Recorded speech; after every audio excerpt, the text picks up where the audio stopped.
بسم اللہ الرحمن الرحیم رب اشرح لی صدری ویسر لی امری واحلل عقدۃ من لسانی یفقہوا قولی۔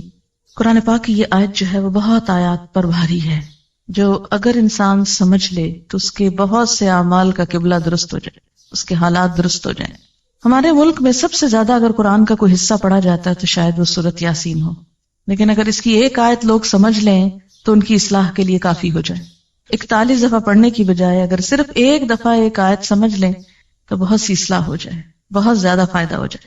اور وہ یہی آیت ہے کہ پہلی بات تو انسان یہ یاد رکھے کہ زندگی صرف یہ زندگی نہیں، اس کے بعد مرنا ہے، اور مرنے کے بعد پھر دوبارہ اٹھایا جانا۔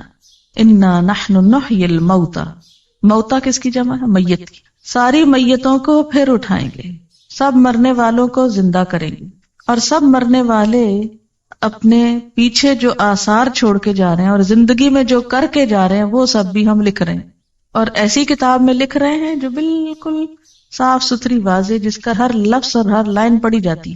یہاں پر جو اعمال نامہ ہے اس کی تھوڑی سی وضاحت ملتی ہے۔ اعمال نامہ مشتمل ہے دو چیزوں پر، نمبر 1 ما قدموا پر، اور نمبر 2 وآثارہم پر۔ قدموا کیا ہے؟ جو ہم نے اب کیا، فرشتوں نے اس کو لکھ لیا۔ ہر روز انسان کا نامہ اعمال اللہ کے حضور اٹھتا ہے، چڑھتا ہے۔ فجر کی نماز اور عصر کی نماز میں فرشتے تبدیل ہوتے ہیں، جیسے کہ صحیح حدیث سے ہمیں پتہ چلتا ہے۔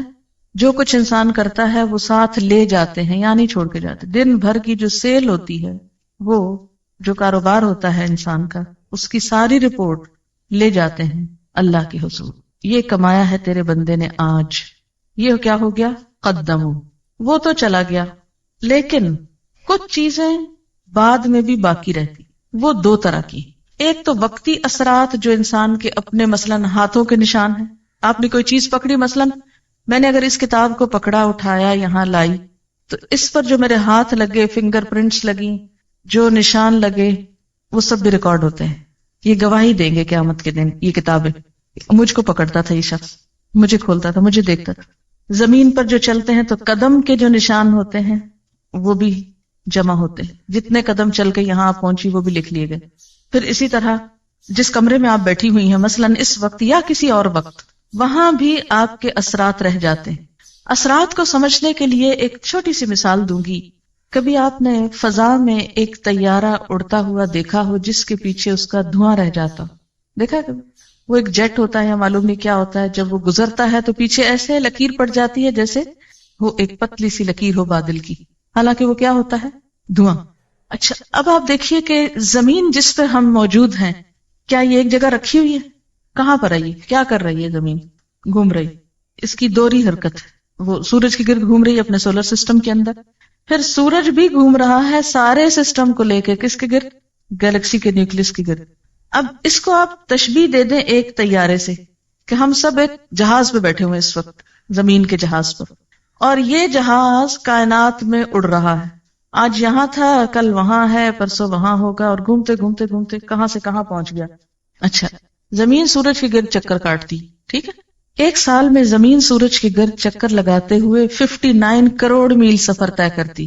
گویا ہم سب اس زمین پہ بیٹھے ہوئے سال میں 59 کروڑ میل سفر کر چکے ہوتے ہیں، کائنات کا، خلا کا۔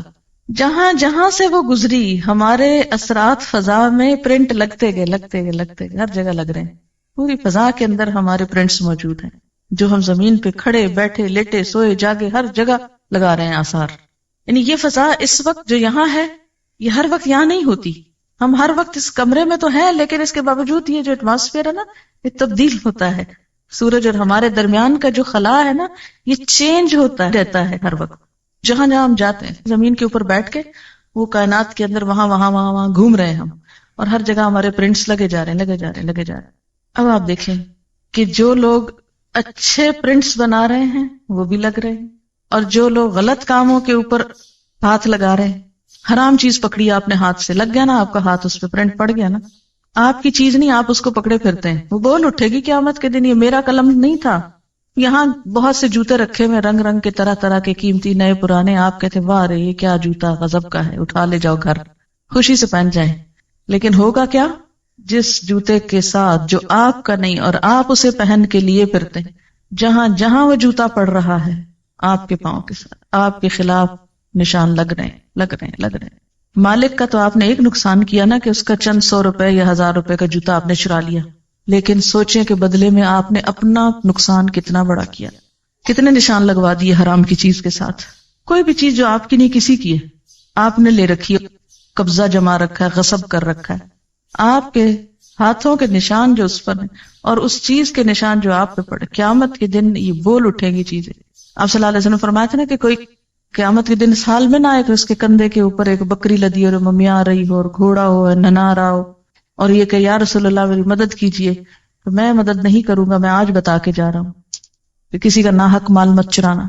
اب آپ دیکھیے کہ یہاں پر کیا بتایا جا رہا ہے کہ انا نحن نحیی الموتى ونکتب ہم لکھ رہے ہیں ما قدموا جو یہ آگے بھیج رہے ہیں، روز کے کام باتیں جو ہم کرتے ہیں سارا دن لکھ لی جاتی، بالکل ایسے جیسے کیسٹ سے کسی کا لیکچر لکھا جاتا، ایسے ہی ہمارے منہ کے اندر جو پلیئر لگے ہوئے ہیں بولنے والے، جو بولتے ہیں فرشتے بیٹھ کے ٹرانسکرائب کرتے رہتے ہیں، اور جو ہم ایکشنز کرتے ہیں وہ بھی لکھتے جاتے ہیں. وہ سارا پلندہ شام کے وقت لے جاتے ہیں، جا کے جمع کرا دیتے ہیں. یہ ہے قدمو، چلے گئے آگے بھیج دیے.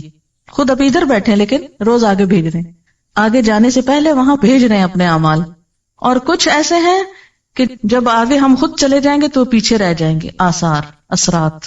وہ اثرات دو طرح کے ہیں، ایک کون سے جو ہم ہر وقت لگا رہے ہیں اپنے سراؤنڈنگ میں، ہر طرف کیمرے فٹ ہیں، تصویریں کھینچ رہی ہیں ہماری مفت میں، اور دوسرے جو آئندہ نسلوں پر آنے والے اثرات ہیں، ایک موجودہ اثرات اور ایک آئندہ نسلوں پر آنے والے اثرات. ایک تو وہ امپریشنز جو آپ آج کل آگے پیچھے چھوڑ رہے ہیں. اچھا، کوئی بھی انسان جو آپ کو دیکھتا ہے تو آپ کا ایک امپریشن پڑتا ہے نا اس پر. یہ ٹرم تو بہت استعمال ہوتی ہے نا، ہے پتہ نہیں کیسا امپریشن پڑا ہوگا. یہ امپریشن جو ہے یہ آثار ہیں، جو آپ کا امپریشن پڑ رہا ہے آگے پیچھے دائیں بائیں، یہ آپ کے اثرات ہیں.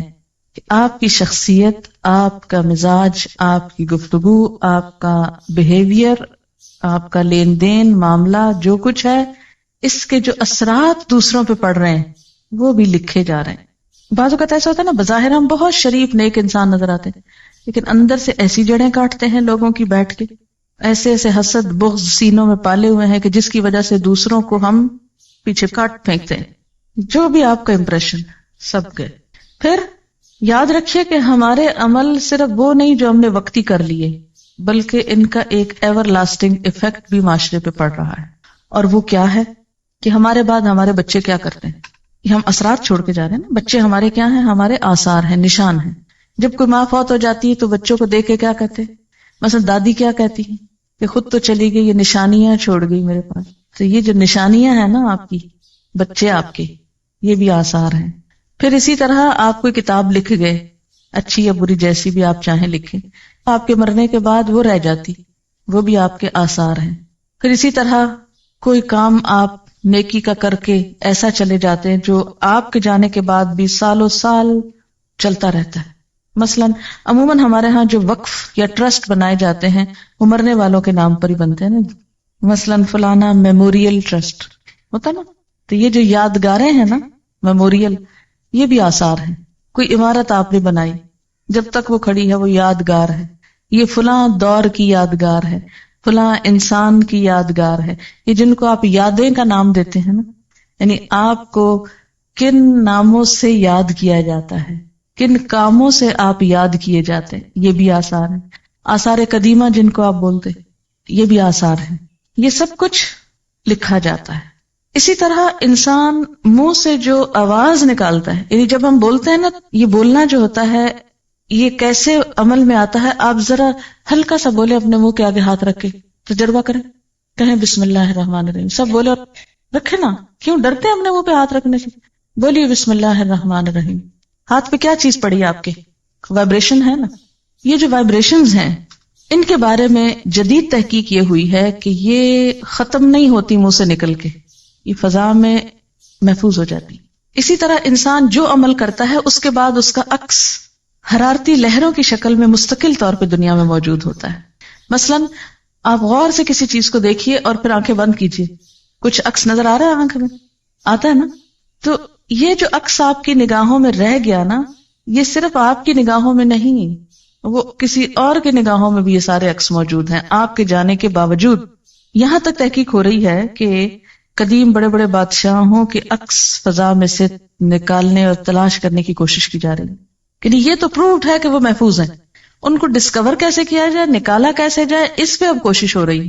کہتے کہ کسی حد تک کچھ نہ کچھ کامیابی ہو گئی اور بعض لوگوں کی آوازیں اسی طرح ریکال کی جا رہی ہیں. یعنی آوازیں اور باتیں اور اثرات اور نشانات، اچھے کام برے کام، یہ سب کچھ محفوظ ہے، کچھ بھی گم نہیں ہوتا، کم نہیں ہوتا. اسکن اسپیچ تھیوری یہ بھی آج کل بہت پاپولر ہے. سائنٹسٹ یہ کہتے ہیں کہ انسان کی گفتگو کے سب سے زیادہ بہترین ریکارڈرز خود اس کی اپنی اسکن میں موجود ہیں. یعنی انسان کی اپنی آواز سب سے زیادہ اس کی اپنی ہی اسکن میں جذب ہوتی ہے. اسکن بہترین ایبزاربنٹ ہے آوازوں کے لیے. اور یہ بات کافی حقیقت ہے کیونکہ قیامت کے دن بھی کھالیں بولیں گی نا. پھر خوف، غم، غصہ، خوشی، بیماری، ہر چیز کا اثر کس پہ ہوتا ہے؟ اسکن پر. کہتے ہیں کہ آواز بھی جذب کرتی ہے اسکن. اب ایسے آلات کی تیاری کی جا رہی ہے کہ جس سے اسکن کو بلوایا جا سکے، یعنی اس سے ریپروڈیوس کی جائے آواز، وہ جو آپ کی وہاں جا چکی اندر. جیسے کسی کیسٹ پلیئر کے اندر ایک بٹن سے کیا ہوتا ہے، ریکارڈنگ ہوتی ہے. دو ساتھ ساتھ ہی ہوتے ہیں نا سرخ سفید، دونوں دبائیں تو ریکارڈنگ ہو گئی، ایک چلائیں تو کیا ہوا، ریورس کر کے پلے ہو گئی. تو اب وہ کہتے ہیں کہ ریکارڈنگ تو ہوئی بھی ہے یہاں ساری اندر. وہ آلہ ڈھونڈ رہے ہیں یا وہ چیز ایجاد کر رہے ہیں. کہتے ہیں کہ ایسا آلہ تو ایجاد ہو گیا کہ جو مجرم کے ساتھ لگا دیا جائے تو جب وہ جھوٹ بولتا ہے تو فوراً پتہ چل جاتا ہے. یعنی اس کی حرکت مختلف ہوتی ہے، سچ بولنے میں مختلف ہوتی ہے. تو جھوٹ سے جسم کے اندر جو ایک خوف پیدا ہوتا ہے، اس خوف کا ECG کی طرح پرنٹ لے آتا ہے اس کا. اب یہ اثرات تولے جائیں گے. آپ کی زندگی میں آپ کا امپریشن کیسے پڑا دوسرے لوگوں پر، وہ آپ کی وجہ سے دین کے کتنے قریب آئے اور دین سے کتنے بھاگ گئے. آپ کو دیکھ کر کتنے لوگوں کو خدا یاد آیا اور کتنوں کو شیطان یاد آیا. آپ کو دیکھ کر کتنے لوگ دین کی طرف آئے اور کتنے لوگ بہت دور چلے گئے. آپ کے ہاتھوں نے جو کچھ بنایا، جو کام کیے، جو آرٹ، جو اسکل، جو فن، جو ہنر، جس چیز میں آپ نے استعمال کیا، اس سے اللہ تعالیٰ کتنے راضی ہوئے اور کتنے اس کی ناراضگی کے کام ہوئے. آپ کی تحریر، آپ کی گفتگو سے کیا اثرات مرتب ہوئے، آئندہ نسلوں پر کیا اثر پڑا، سب آثار. وَكُلَّ شَيْءٍ، ہر چیز، ہر اب کون سی ہو گئی، ما قدموا بھی اور آثار بھی. احصیناہ، ہم نے اس کو گن رکھا ہے، گھیر رکھا ہے، شمار کر رکھا ہے. فی امام مبین، ایک کھلی کتاب میں. مبین کا ایک معنی روشن بھی ہوتا ہے نا کہ نہیں. آج کل کا پیپر کاغذ ہی نہیں رہا، روشن اسکرین بھی ہو گئی ہے نا، لائٹ والی کمپیوٹر کی. امام مبین، مبین روشن. تو دنیا میں انسان نے خود ہی روشن شیٹ بنا لی ہے. اللہ کے ہاں تو معلوم نہیں اور کیا لیٹسٹ چیزیں ہوگی، کیونکہ جب وہ روشن ہوتی ہے نا وہ اسکرین تو اس پر کچھ اور نظر آتا ہے. جب وہ ڈارک ہو جاتی ہے، روشنی ختم ہو جاتی ہے تو لکھا ہوا بھی نظر نہیں آتا، سب کچھ چھپ جاتا ہے. اللہ کے ہاں انسان کے عمل آپ یوں سمجھیے کہ ایسے ہی سامنے ڈسپلے ہو جائیں گے جیسے کمپیوٹر کا سوئچ آن کرتے ہیں آپ اور زوم کر کے وہ سامنے روشن اسکرین آ جاتی ہے اور پھر اس پر آپ جو چاہیں رنگا رنگ تصویریں لائیں اپنی، سب آتی جائیں گی. آپ کہیں بس کرو، بند کرو اس کا سوئچ آف کرو، سوئچ نہیں آف ہوگا، سب ایکشن ریپلے ہو جائے گا. کل شیء احصیناہ، ہر چیز کو ہم لکھ رہے ہیں، ہر چیز چھوٹی ہو کے بڑی، گن گن کے نمبر رکھے ہوئے. ایک روشن اسکرین پر سب لے آئیں گے سامنے. خود کیا کر کے آئے، پیچھے کیا چھوڑ کے آئے، کیا امپریشنز بٹھائے. بعض اوقات انسان خود تو بڑا نیک ہوتا ہے لیکن ایسے کام کرتا ہے کہ دوسروں کو دین سے نفرت دلاتا ہے. لوگ اس کی شکل سے خوف کھاتے ہیں اور اس کی وجہ سے دین سے دور بھاگ جاتے ہیں. سوچنا چاہیے کہ ہمارے آثار ایسے تو نہیں.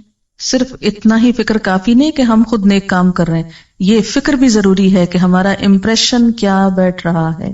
صرف یہی نہیں کہ ہم اپنی زندگی میں اپنی صلاحیتوں اور مال کے ساتھ کیا کر رہے ہیں، یہ بھی سوچیں کہ مرنے کے بعد اپنے مال کو کہاں انویسٹ کر کے جا رہے ہیں، کس کے لیے چھوڑ کے جا رہے ہیں، کس کام کے لیے لگا کے جا رہے ہیں.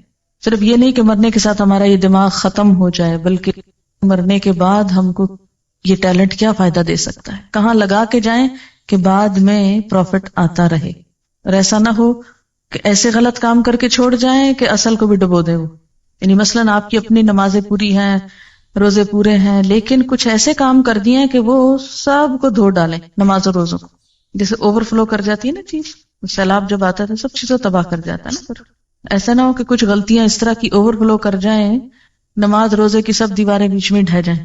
تو جہاں اچھے کام کرنا ضروری ہے وہاں ایسے کاموں سے بچنا بھی ضروری ہے کہ جو انسان کی نیکیوں کو برباد کرنے والے، مثلا ریاکاری ہے، فریب کاری ہے، منافقت ہے اور بہت سی چیزیں.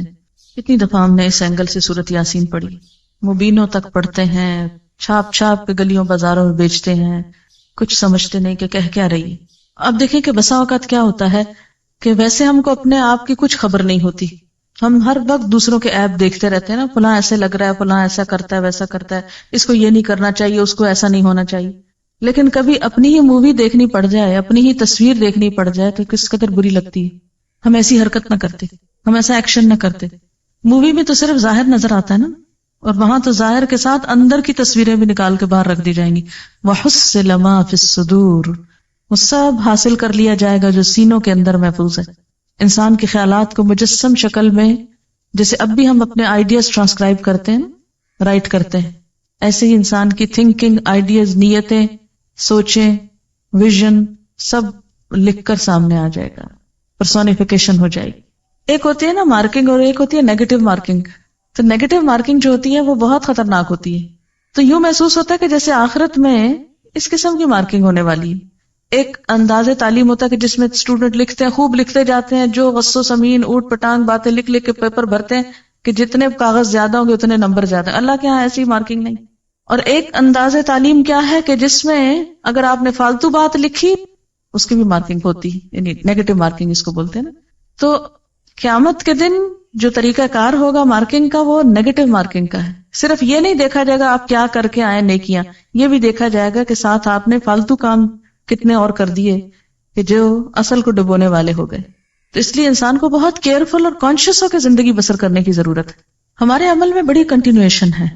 ہم سمجھتے ہیں کام کر کے ختم ہو گیا، لیکن وہ ختم نہیں ہوتا، وہ تو ایک سلسلہ چل پڑتا ہے. جو بھیج دیا وہ بھی بھیج کے فارغ نہیں ہوئے، وہ بھی جمع ہونا شروع ہو گیا. یعنی ہر کام کے دو رخ ہیں، ایک تو فزیکل رخ اس کا جو اوپر چلا گیا، اور دوسرا اس کا روحانی رخ جو پیچھے اس کے اثرات رہ گئے. جس طرح روح اور جسم کا تعلق ہوتا ہے نا، ایسے عمل اور آثار کا تعلق ہے. یہ بالکل یوں نا جیسے آپ چلتے ہیں تو چلنے میں قدم آپ اٹھا کے لے جاتے ہیں، لیکن پیچھے جو پرنٹ لگ جاتے ہیں انہی پرنٹس کو آثار کہتے ہیں. بالکل ایسے جیسے آپ کسی دریا میں ایک پتھر پھینکتے ہیں تو پہلے تو سپلیش ہوتا ہے، پھر وہ سپلیش ختم ہو جاتا ہے، لیکن اس کا جو ریپل یا وہ جو لہریں ہیں وہ دور تک سارے اس کو ہلا دیتی ہیں، دور تک ان کے نشان جاتے ہیں.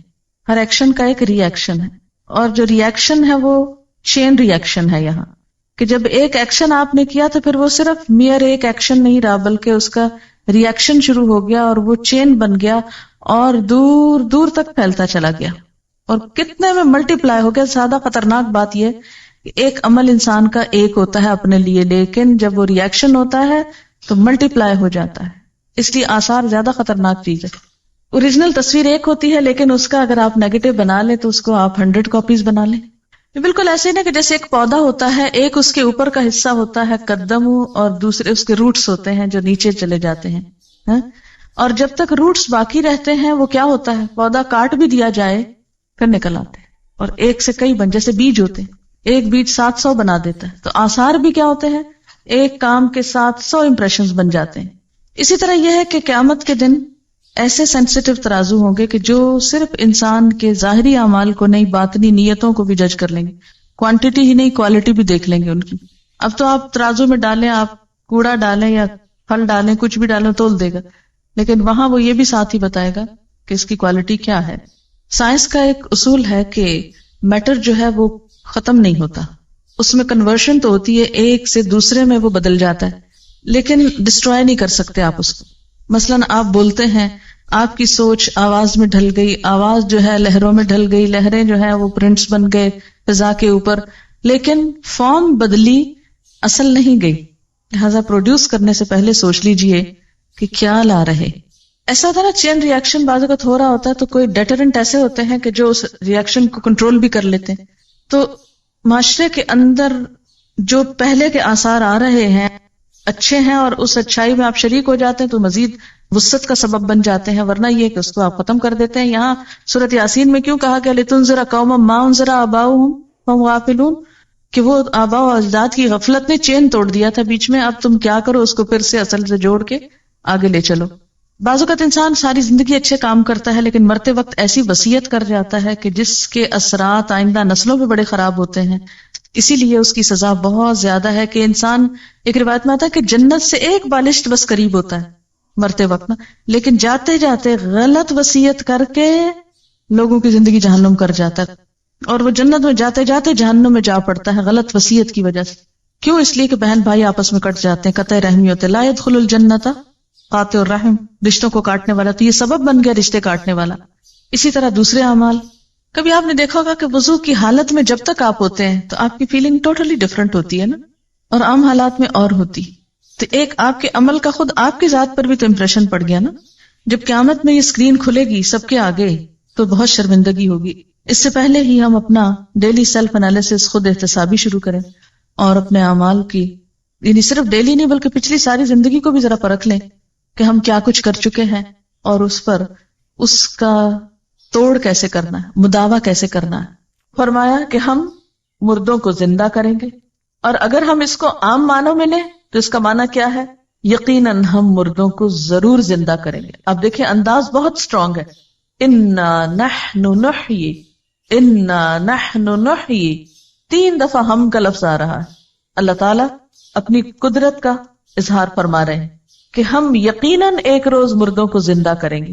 لوگ یہ نہ سمجھیں کہ اس دنیا میں ہمیشہ بیٹھے رہیں گے. اس زندگی کے بعد موت ہے، اور موت کے بعد پھر جی اٹھنا ہے، اور وہ دوبارہ اٹھنا کس لیے ہے؟ حساب کتاب کے لیے. حساب کتاب کے لیے ہم نے ان کے باقاعدہ ریکارڈز تیار کروائے. کس طرح؟ وَنَكْتُبُ، ہم لکھ رہے ہیں. کیا لکھ رہے ہیں؟ مَا قَدَّمُوا، جو وہ خود آگے بھیج رہے ہیں. وَآثَارَهُمْ، اور ان کے آثار بھی ہم لکھ رہے ہیں. اب یہ جو بات ہے کہ مَا قَدَّمُوا وَآثَارَهُمْ، تو مَا قَدَّمُوا میں وہ سارے اعمال شامل ہیں جو انسان اپنی زندگی میں کرتا ہے. ہمارا چلنا پھرنا، اٹھنا بیٹھنا، پڑھنا لکھنا، کھانا پینا، سونا جاگنا، ہنسنا رونا، سب کچھ جو بھی ہم کرتے ہیں. آپ چاہیں تو ایک دن کے سارے کام لکھ لیں، صبح سے شام تک اپنی ڈائری خود تیار کر لیں، تو دنیا میں ہی اپنا نامہ اعمال دیکھ لیں کہ ہم کیا کرتے ہیں. جتنی دفعہ ڈانٹ ڈپٹ کرتے ہیں، لڑتے جھگڑتے ہیں، چیختے چلاتے ہیں، جھوٹ بولتے ہیں یا سچ بولتے ہیں، جو بھی کرتے ہیں، صرف ایک دن کا پورا ریکارڈ تیار کرتے.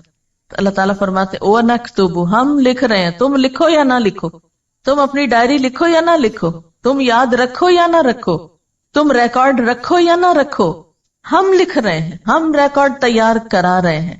کس چیز کا؟ مَا قَدَّمُوا، جو وہ خود آگے بھیج رہے ہیں، جو اس زندگی میں کر رہے ہیں. جیسا کہ سورۃ القیامہ میں آتا ہے يُنَبَّأُ الْإِنسَانُ يَوْمَئِذٍ بِمَا قَدَّمَ وَأَخَّرَ، اس روز انسان کو اس کا سب اگلا پچھلا کیا کرایا سب کچھ بتا دیا جائے گا. وَآثَارَهُمْ، اور ان کے آثار بھی لکھ رہے ہیں. آثار کا لفظ جو ہے یہ اثر سے نکلا ہے. اثر کہتے ہیں قدموں کے نشان کو. اثر کا لفظی معنی کیا ہے؟ پاؤں کا نشان. جب انسان کہیں چل کے جاتا ہے تو اس کے پیچھے جو فٹ پرنٹس اس کے ہوتے ہیں اس کو اثر بولتے ہیں. تو مراد اس سے کیا ہے کہ انسان اپنی زندگی میں جو کچھ کرتا ہے وہ بھی لکھا جاتا ہے، اور اس کیے کا جو اثر باقی رہتا ہے، جو اس کا امپریشن بنتا ہے وہ بھی لکھا جاتا ہے. اثر کا ایک معنی امپریشنز بھی آپ لکھ سکتے ہیں کہ ہمارے جو امپریشنز بنتے ہیں وہ بھی لکھے جاتے ہیں. اب یہ آثار یا امپریشنز 2 طرح کے ہوتے ہیں. ایک تو امپریشنز جو ہمارے دائیں بائیں آگے پیچھے ہر چیز پہ پڑ رہے ہیں، مثلا یہ دیواریں بھی ہمیں دیکھ رہی، یہ چھت بھی ہمیں دیکھ رہی، جس زمین پر آپ ہیں وہ بھی آپ کا ایک امپریشن لے رہی ہے کہ آپ یہاں اس وقت کیا کر رہے ہیں. آپ باہر کھلی فضا میں نکلتے ہیں، جو بھی کوئی آپ کو دیکھتا ہے، ہاں کوئی راہ گزرتا ہوا آپ کو دیکھتا ہے تو آپ سے ایک امپریشن لے کے گزرتا ہے، وہ بھی لکھ لیا جاتا ہے. اب یہ جو امپریشنز ہیں چاروں طرف در و دیوار کے اوپر چھپنے والے، ہر طرف دائیں بائیں آگے پیچھے اوپر نیچے گویا مووی کیمراز لگے ہوئے ہیں، 24 گھنٹے تصویریں کھنچ رہی. کہیں چلے جائیں پیچھے پیچھے ہے یہ فوٹوگرافر، ہر جگہ مووی بن رہی. ہر چیز اثر قبول کر رہی، ان کو آثار کہتے ہیں. ایک تو نا جو ہم کر رہے ہیں تو یہ فرشتے لکھ رہے ہیں، جیسے قرآن پاک میں آتا نا وَإِن كُلُّ نَفْسٍ لَمَّا عَلَيْهَا حَافِظٌ، کوئی شخص ایسا نہیں کہ جس پر کوئی نگران نہ ہو. تو گویا نمبر 1 اللہ تعالیٰ خود نگرانی فرما رہے ہیں. نمبر 2 ان علیکم لحافظین کرامن کاتبین، یقیناً تم پر حفاظت کرنے والے یعنی نگران بیٹھے ہوئے ہیں، کرامن کاتبین معزز کاتب ہیں. جیسا کہ سورۃ قاف میں آتا ہے ما یلفظ من قول الا لدیہ رقیب عتید، کوئی لفظ اس کی زبان سے نہیں نکلتا مگر یہ کہ ایک حاضر تیار شخص لکھنے کو بیٹھا ہوتا. دائیں بائیں 2 فرشتے دن رات بیٹھے ہوئے لکھ رہے ہیں. ایک تو یہ لکھائی ہو رہی ہے، یہ ایک اعمال نامہ ہے، اور ایک در و دیوار جو امپریشنز لے رہے ہیں، یہ جو تصویریں بن رہی ہیں چاروں طرف ہر وقت کی، ایک تو یہ ہے. اور آثار کا ایک دوسرا معنی بھی ہے، اور وہ ہے دنیا سے جب انسان چلا جاتا ہے مرنے کے بعد اس کے جو اثرات دنیا میں باقی رہتے ہیں، جو اس کی یادیں باقی رہتی ہیں، جو اس کے کام باقی رہتے ہیں، جو اس کا نمونہ دنیا میں باقی رہتا ہے، جو لوگوں کی زبان پر اس کے حق میں یا خلاف گواہیاں باقی رہتی ہیں مرنے کے بعد، یہ سب کچھ آثار میں شامل ہے. یہ سب بھی لکھا جائے گا. گویا نامہ اعمال صرف ان اعمال پر مبنی نہیں جو ایک انسان اپنی زندگی میں کرتا ہے یا جو فرشتے لکھ لیتے ہیں، بلکہ زمین و آسمان کی، دائیں بائیں کی اور لوگوں کی گواہی بھی لی جائے گی. تو انسان کے تمام اعمال جو ہیں وہ سارے کے سارے ریکارڈ ہو رہے ہیں، ان کے جو امپریشنز ہیں وہ بھی لکھے جا رہے ہیں. انسان کے اعمال کس قسم کے ہیں، اچھے ہیں یا برے ہیں، ان میں ایک بڑا وزن اس کے آثار کا ہوگا، اس کے بعد کے نشانات کا ہوگا. حدیث میں آتا ہے جس نے اسلام میں کوئی نیک طریقہ جاری کیا اس کے لیے اس کا اجر بھی ہے اور اس کا بھی ہے جو اس کے بعد اس پر عمل کرے گا، بغیر اس کے کہ ان میں سے کسی کے اجر میں کوئی کمی ہو. اور جس نے کوئی برا طریقہ جاری کیا اس پر اس کے اپنے گناہ کا بھی بوجھ ہوگا اور اس کا بھی جو اس کے بعد اس پر عمل کرے گا، بغیر اس کے کہ ان میں سے کسی کے بوجھ میں کوئی کمی ہو. ایک اور حدیث میں آتا ہے جب انسان فوت ہو جاتا ہے تو اس کے عمل کا سلسلہ ختم ہو جاتا ہے سوائے 3 چیزوں کے. نمبر 1 علم جس سے لوگ فائدہ اٹھائیں، نمبر 2 نیک اولاد جو مرنے والے کے لیے دعا کرے، اور نمبر 3 صدقہ جاریہ جس سے اس کے مرنے کے بعد بھی لوگ فیضیاب ہوں. آثارہم کا ایک معنی نشانات قدم بھی ہے کہ انسان نیکی یا برائی کے کام میں جتنے قدم اٹھا کر جاتا ہے کہیں، وہ قدم بھی گنے جاتے ہیں، یعنی لٹرلی وہ قدم کاؤنٹ کیے جاتے ہیں. مثلا اپنے گھر سے یہاں تک آپ جتنے قدم اٹھا کر آئے، جتنا فاصلہ آپ نے طے کیا، وہ ہر روز آپ کے اس عمل کے ساتھ لکھا جاتا ہے. تو گویا جو لوگ بہت دور سے آتے ہیں، لمبے فاصلے طے کر کے آتے ہیں، ان کے اس عمل کے ساتھ جو اس وقت آپ یہاں بیٹھ کے کر رہے ہیں، یعنی لکھنے پڑھنے کا کام، دین سیکھنے کا کام، یہ تو سبھی برابر کا کر رہے ہیں. یہ ساتھ کے فلیٹ سے آنے والا بھی اور ناظم آباد سے آنے والا بھی، کام تو سب ایک کر رہے ہیں، لیکن ساتھ کے گھر سے آنے والے کے قدم تھوڑے ہیں اور دور سے آنے والے کا فاصلہ زیادہ ہے. تو یہ بھی اس میں کاؤنٹ کر دیا جاتا ہے آپ کی اس اصل ایکٹیویٹی میں، اور یہ روز کا روز شمار کیا جاتا ہے، کیونکہ اللہ تعالیٰ کسی کا چھوٹا سا اجر بھی ضائع نہیں کرتا، کسی کی چھوٹی سی محنت کو بھی رائیگاں نہیں جانے دیتا. اس کی دلیل کیا ہے؟ کیا یہ میں اپنے پاس سے کوئی فلسفہ گھڑ رہی ہوں یا اس کی کوئی دلیل بھی ہے؟ حدیث پاک میں آتا ہے کہ مسجد نبوی کے قریب کچھ جگہ خالی تھی تو بنو سلمہ نے ادھر آنے کا ارادہ کیا، وہاں شفٹ ہونے کا ارادہ کیا. جب آپ صلی اللہ علیہ وسلم کے علم میں یہ بات آئی تو آپ نے انہیں مسجد کے قریب منتقل ہونے سے روک دیا اور فرمایا دیارکم تکتب آثارکم، اور 2 مرتبہ فرمایا دیارکم تکتب آثارکم، تمہارے گھر یعنی جہاں ہیں وہیں رہیں، دور ہیں معلوم ہے، لیکن تمہارے قدم لکھے جاتے ہیں جتنی دفعہ بھی مسجد میں آتے جاتے. تکتب لکھے جاتے ہیں، آثارکم تمہارے قدموں کے نشان. فرشتے کاؤنٹ کرتے ہیں 10 قدم 20 قدم 30 قدم 40 قدم چل کے گیا، وہ بھی نامہ اعمال کی نیکیوں میں پلس کر دیے جاتے ہیں.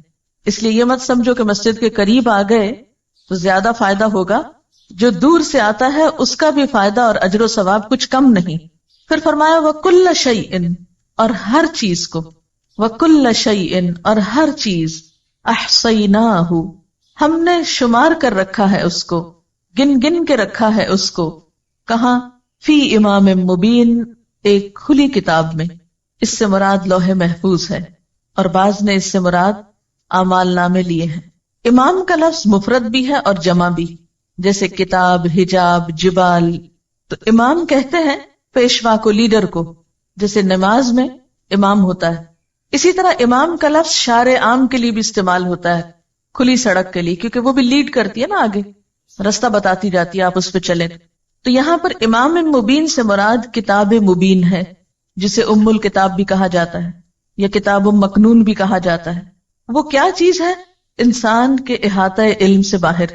انسان کو نہیں پتا کہ وہ لوح محفوظ کیسی ہے، اس کی شکل کیا ہے، لیکن وَكُلَّ شَيْءٍ أَحْصَيْنَاهُ فِي إِمَامٍ مُبِينٍ، وہ کتاب جیسی بھی ہے وہاں پر سب کا ریکارڈ پورے کا پورا سٹور ہو رہا. جیسے آپ دیکھیں کہ کمپیوٹر پہ سامنے کیا ہوتا ہے اسکرین پر، مثلا ڈاٹا بیس سے آپ اس کو سمجھ سکتے ہیں. ڈاٹا بیس کیا ہے؟ ساری معلومات ایک جگہ پر جمع ہے، اور سامنے اسکرین پر ضروری چیز ہے جو آپ کو چاہیے، جو آپ نے کمانڈ دی، جو آپ کو دیکھنی تھی. باقی جو ڈاٹا ہے وہ کہاں پر ہے؟ میموری میں. اب وہ میموری کتنی بڑی ہوتی؟ بعض اوقات ایک چپ میں کیا کچھ آ جاتا ہے، کئی انسائکلوپیڈیاز آ سکتے ہیں. انسان ہر روز نئی سے نئی چیز ایجاد کر رہا ہے. اگر ہم پہلے دور کی کتاب کے معنی میں لیں تو یوں لگتا ہے نا کہ جیسے بہت بڑی کتاب ہوگی، اس میں اتنا کچھ لکھا ہوا ہوگا. لیکن آج کے دور میں آپ دیکھ سکتے ہیں کہ بڑی بڑی کتابیں اور کئی کئی والیومز پر مبنی کتابیں جو ہیں وہ بعض اوقات صرف ایک چھوٹی سی چپ پر محفوظ کر لی جاتی ہیں. تو یہاں امام مبین سے مراد کھلی کتاب ہے جس کی شکل ہمیں نہیں معلوم، کتاب سے اس کو تشبیہ دی گئی کہ ہم کچھ امیجن کر سکیں. اور احصیناہ کا لفظ بہت اہم ہے. احصاء کہتے ہیں شمار کرنے کو، گننے کو، یعنی نیکی بدی جو بھی ہے انسان کی گن گن کے لکھی جا رہی. مثلا ایک لکھنے والا ایک کتاب لکھتا ہے، لیکن جب پرنٹ ہوتی ہے تو کتنی تعداد میں ہو سکتی ہے؟ 1000 کی تعداد میں بھی ہو سکتی ہے، 1,00,000 کی تعداد میں بھی ہو سکتی. بالکل ایک انسان کا ایک عمل 1,00,000 بھی پرنٹ ہو سکتے ہیں اس کے، اور 100 بھی ہو سکتے ہیں، کیونکہ فٹ پرنٹس جو ہیں بیسیکلی آثار پرنٹس کے لیے استعمال ہو رہا ہے. آپ نے ایک اچھا کام کیا، اللہ تعالیٰ کے ہاں 10 گنا 700 گنا تک اس کا اجر لکھا جاتا ہے، 700 گنا تک ملٹیپلائی ہوتا ہے. لیکن یہ بھی ہو سکتا ہے کہ ایک کام کئی لاکھ گنا بھی ملٹیپلائی ہو جائے. ڈپینڈ کرتا ہے کہ اثرات کہاں کہاں تک پہنچے ہیں. آج کے دور میں جو میڈیا کا دور ہے یہ چیز اور بھی زیادہ خطرناک ہو گئی. پہلے تو ایسے ہوتا تھا کہ جیسے ہم کہیں بیٹھے ہیں تو 10-20 لوگوں نے ہمیں دیکھ لیا تو 10-20 نے اثر قبول کیا، ان 10-20 سے 10-20 اور نے دیکھ لیا.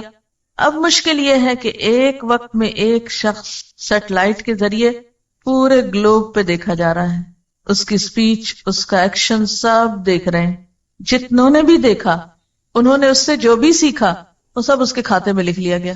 پھر انہوں نے اس کی پیروی میں جو کچھ کیا، انہیں دیکھ کر جتنے لوگوں نے کچھ سیکھا وہ نمبر 2 کے حصے میں بھی گیا اور نمبر 1 کو بھی ساتھ ملا.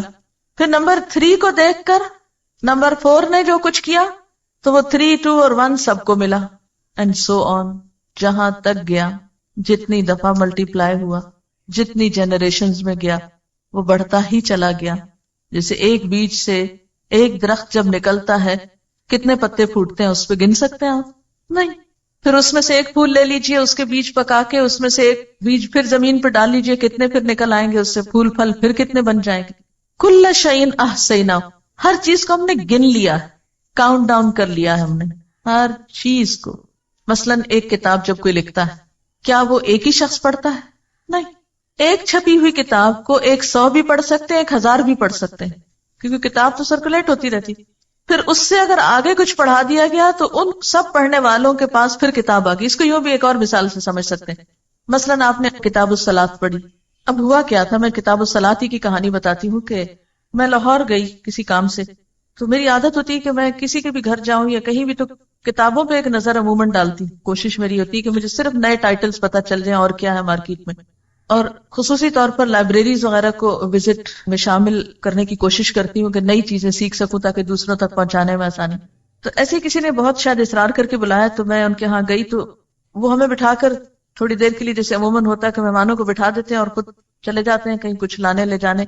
بہرحال تو میں نے اتنی دیر میں ان کی جو کتابیں رکھی ہوئی تھی وہ دیکھنا شروع کر دی. ان میں یہ سیٹ مجھے نظر آیا, ایک دم مجھے کلک کیا. میں نے کہا تو مسئلہ ہی حل ہو گیا. سیدھی سیدھی بات اور دلیل, بات اور دلیل, بات اور دلیل, جھگڑا ہی ختم, چلو سیدھا یہی لگاتے ہیں. کیونکہ اس سے پہلے میں ایک اور کتاب پڑھاتی تھی فقہ السنہ کے نام سے. اب اس میں جو بحثیں چھڑتی تھی تو وہ سب بگنرز کو سمجھ آنی بہت محال ہوتی تھی, اور پھر کسی ایک کنکلوژن پہ پہنچنا لوگوں کے لیے مشکل ہوتا تھا. اب ہوا کیا کہ میں نے ان سے کہا کہ یہ کتابیں مجھے چاہیے. انہوں نے کہا یہی لے جائیں. میں جو ہی پہنچی ان کو پڑھا, پڑھ کے میں نے آرڈر کیا. اب جو ہمارا تھرڈ بیچ تھا, اب ان کو جب ہم نے شروع کرائی, اب تھرڈ بیچ کی جتنی اسٹوڈنٹس نے پڑھی, جب وہ نکلی اور انہوں نے آگے اپنے اسٹوڈنٹس کو پڑھانا شروع کیا تو انہوں نے پھر اور منگا لی. اب وہ جو ایک کتاب میں لائی تھی وہ ان سب نے پڑھی, ان میں سے ایک ایک نے پھر آگے اوروں کو پڑھانے میں استعمال کی. پھر ہر سال یہی ہوتا رہا. اب آپ نے مثلاً یہ پڑھی ہے یا عقیدے کی پڑھی یا کوئی دعاؤں کا کارڈ پڑھا یا کچھ آپ نے خود پڑھا, جب آپ کسی کو سکھانے بیٹھیں گے تو آپ کے لیے بھی کنوینئنٹ ہوگا, بجائے اس کے کہ اور کہاں جا کے ڈھونڈیں کیا ٹھیک ہے کیا نہیں. جو ہم نے پڑھا ہے ہمیں معلوم ہے, ہم آگے اسی سے پڑھا دیتے ہیں. اب کیا ہوا, وہ آپ میں سے ایک نے 10 کو پڑھایا تو 10 اور کتابیں آگے پھیل گئی. اب آپ خود سوچیں کہ وہ ایک سلسلہ کہاں تک گیا. میں تو گنتی نہیں کر سکتی, میں تو نہیں گن سکتی کہ اب تک الہدیٰ نے یہ کتابیں کتنی تعداد میں منگوائی, یا الہدیٰ سے نکلی اسٹوڈنٹس نے آگے کتنی تعداد میں.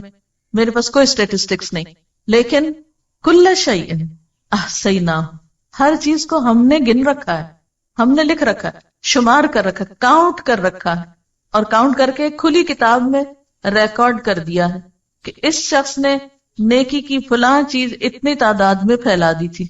اب کوئی بھی چیز جب ہم آگے سرکولیٹ کرنے لگتے ہیں, آگے دینے لگتے ہیں, آگے پہنچانے لگتے ہیں, تو ہمیں بہت زیادہ میک شور کر لینا چاہیے کہ اس بات کی حقیقت کیا ہے. ایسا نہ ہو غلط بات پہنچا دیں اور پھر وہ ایسی پھیلے کہ ہمارے اصل اعمال تو بےچارے کہیں نیچے ہی جا دبے اور وہ سارا اوپر چھا جائے. اسی لیے سنی سنائی باتیں آگے نہیں پہنچانی چاہیے. کسی انسان کے جھوٹا ہونے کے لیے اتنا ہی کافی ہے کہ ہر سنی سنائی بات کو آگے پہنچا دے.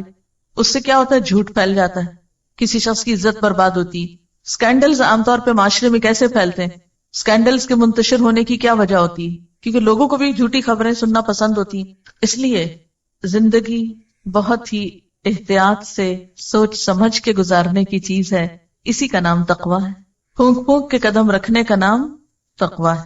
حضرت عمر رضی اللہ تعالیٰ عنہ نے جب کعب بن احبار سے پوچھا تھا کہ تقویٰ کیا ہے, تو انہوں نے کہا کبھی کسی کانٹے والے جنگل سے گزرے ہو؟